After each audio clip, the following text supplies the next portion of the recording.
Yo, what is up, fam? It's your boy Legend, and I am back with another video. What if Naruto was a failed experiment? If you guys like this video, make sure you hit that like button, subscribe while you at it. Get this video for 6 likes for the next part. And also, we already know about my sub goal of 1,100 subs by the end of the month. So let's see if we can hit that sub goal. But without further ado, let's just get into this intro so we can start this what if.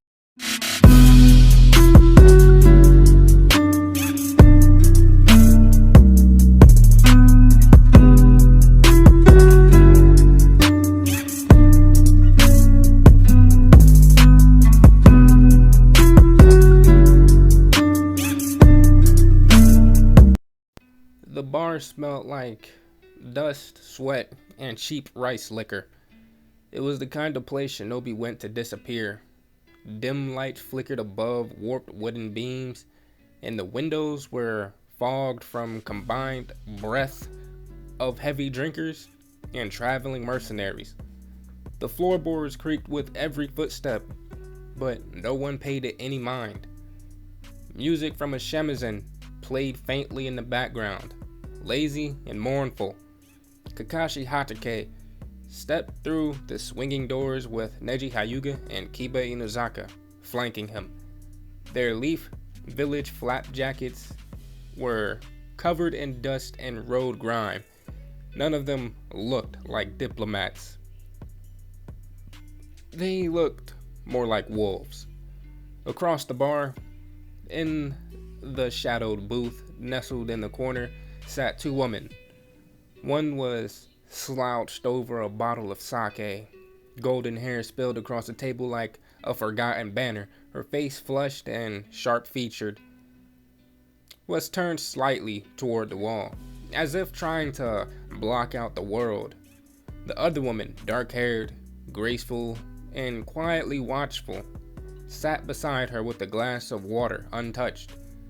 Tsunade, Kakashi murmured underneath his breath. The three Leaf Shinobi made their way across the bar, ignoring the stares they received. Without a word, they slid into the booth opposite the two women. Tsunade didn't even look up. Her hand reached for another shot of sake with mechanical precision of someone deep in routine self-destruction. She poured, she drank, and then she poured again. Kakashi cleared his throat softly, but firmly. Tsunade's golden brown eyes finally flicked towards him, dull with irritation. When she saw who it was, who they were, her lips curled into a sneer. Well, she muttered, voice hoarse.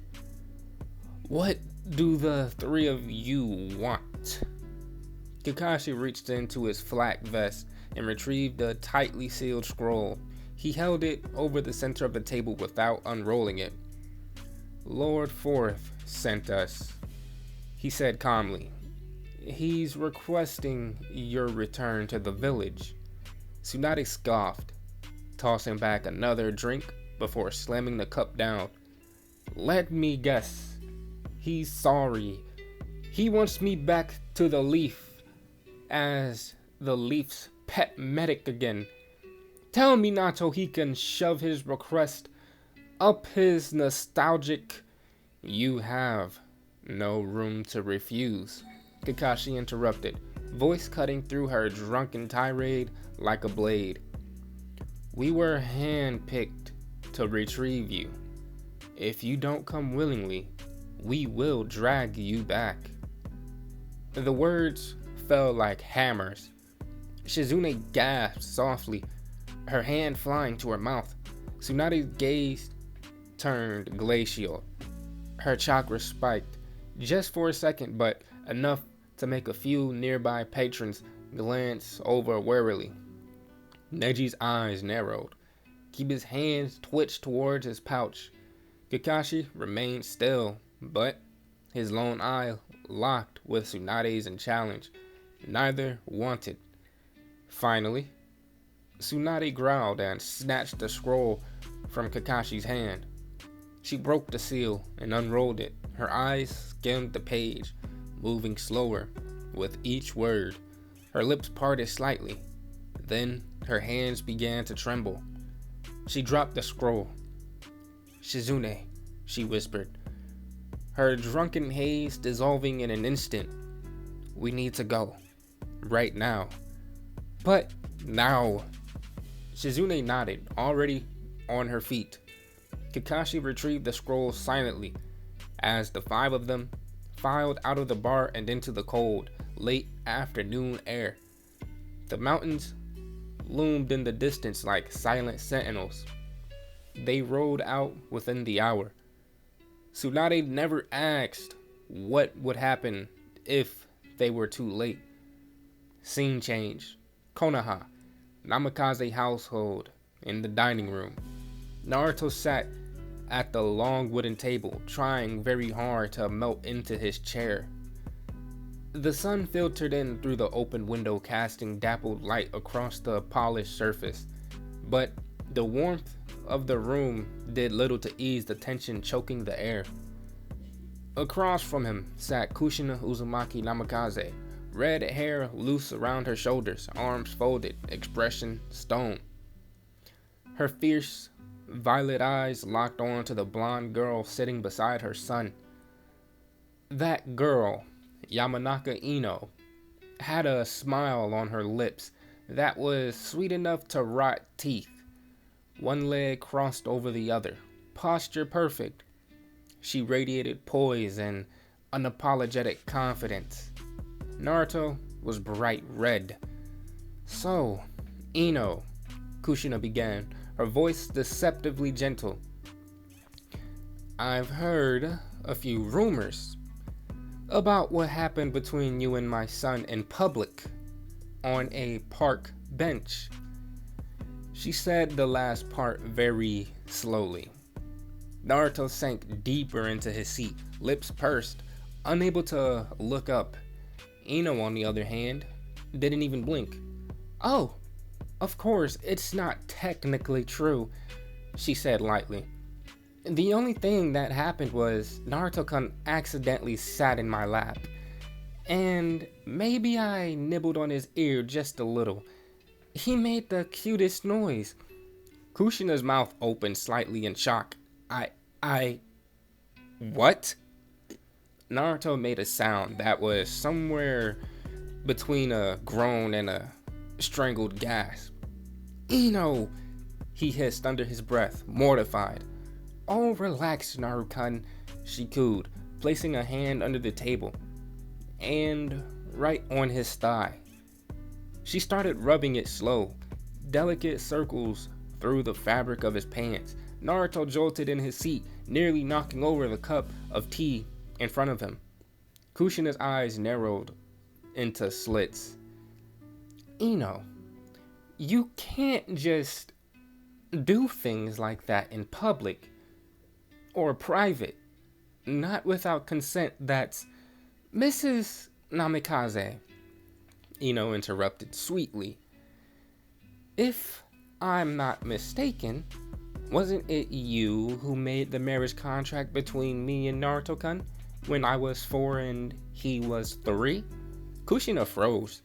Naruto's eyes shot wide open, finally looking up. "Wait, what?"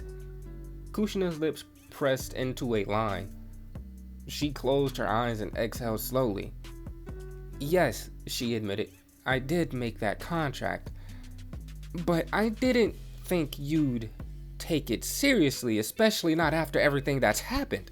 Naruto doesn't remember anything from that time.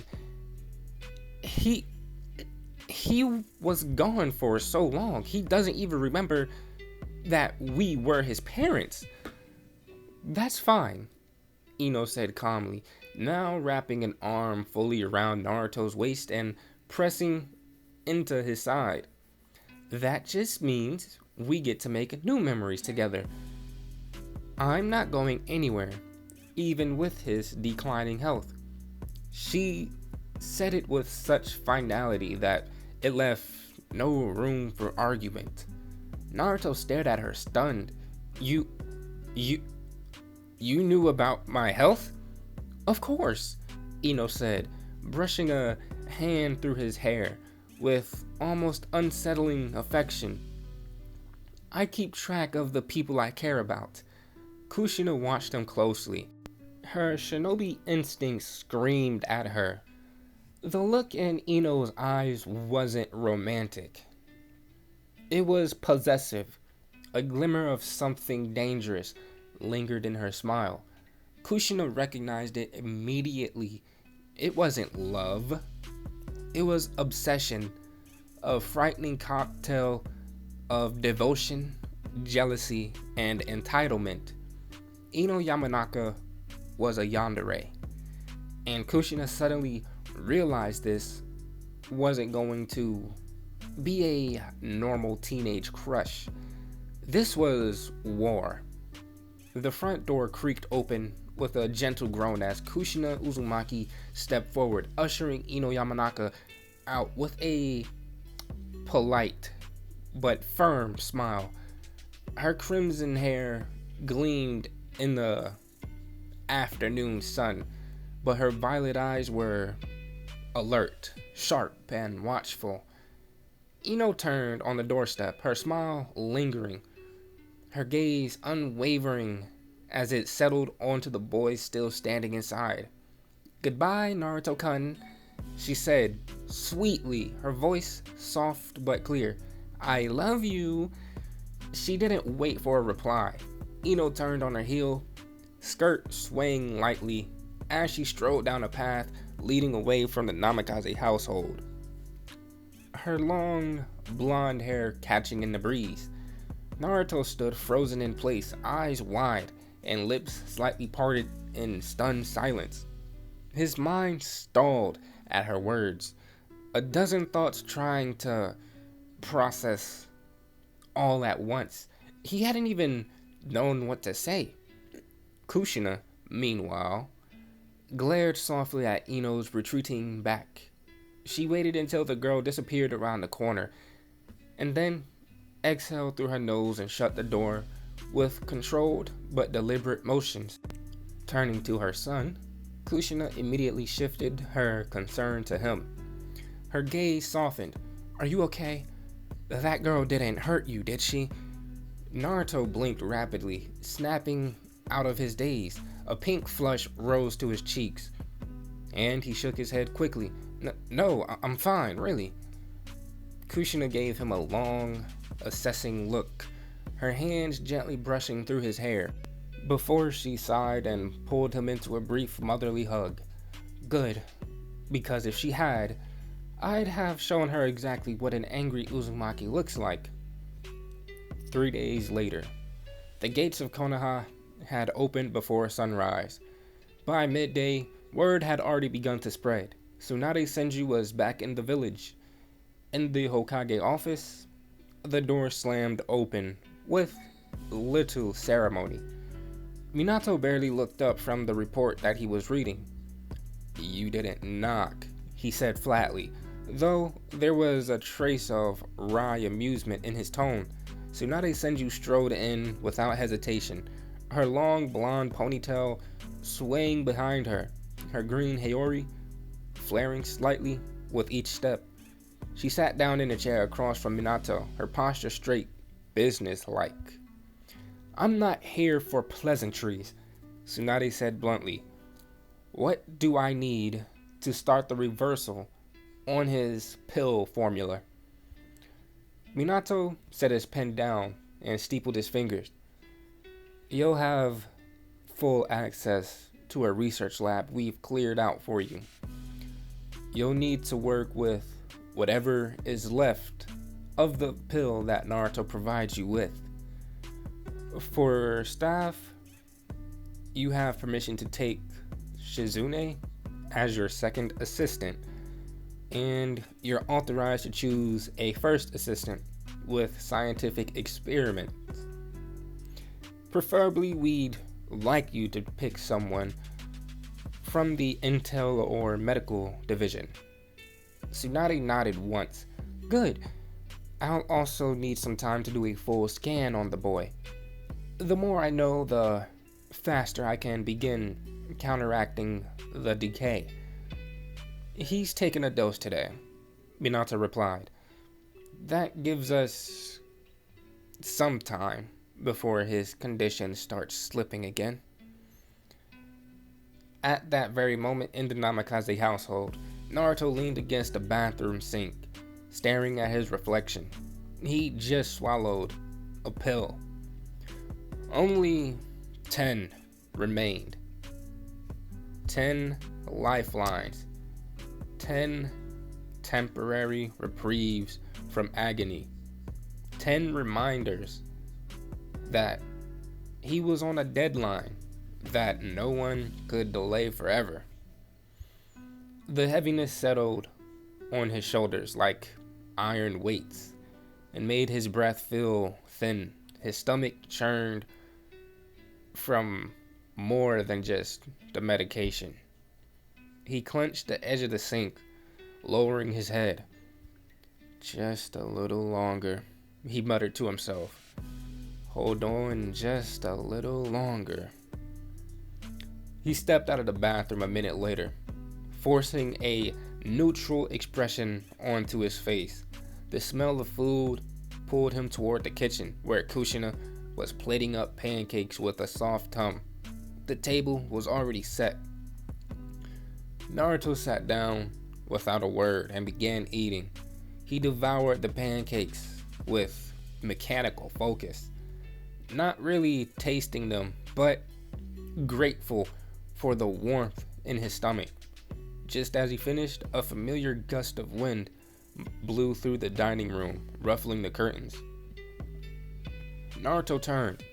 Minato stood behind him, his expression calm but purposeful.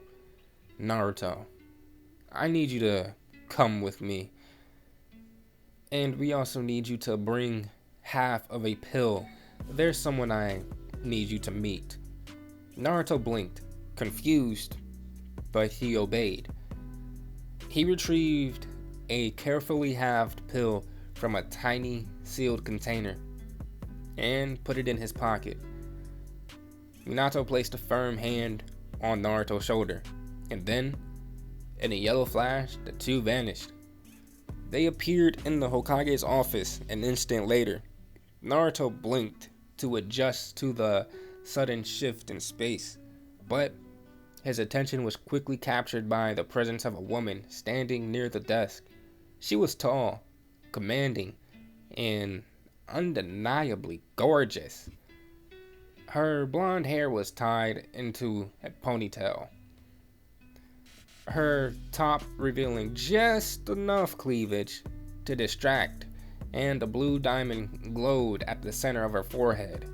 Her eyes locked onto his. Minato spoke up. Naruto, this is Tsunade Senju. She's going to be the one working on reverse engineering your pills. Tsunade approached slowly, her expression unreadable. Without asking, she raised a glowing green hand and began scanning his body. Naruto flinched slightly but didn't move. She hummed. Her chakra moved over his chest, then down his spine, then across his arms. Her frown deepened. How are you even standing right now? She muttered, mostly to herself. She finished a moment later, stepping back with a grim look. That was a surface scan, Tsunade said. And even from that, I can tell your entire cellular structure has been rewritten almost. Your muscle fibers are reinforced with synthetic layers. Your organs have mismatched healing patterns. This is not just degeneration. It's a failed transformation. Naruto looked down, unsure what to say. He didn't even know what the hell that meant. Minato tapped Naruto on the shoulder, and Naruto went into his pocket and handed Tsunade the pill. Tsunade took it with gentle hands, eyes sharp as she examined the pill shell. I'll run a full breakdown once I get set up. I'll need your full medical history. everything that was ever written and a few blood samples. She looked back at Naruto.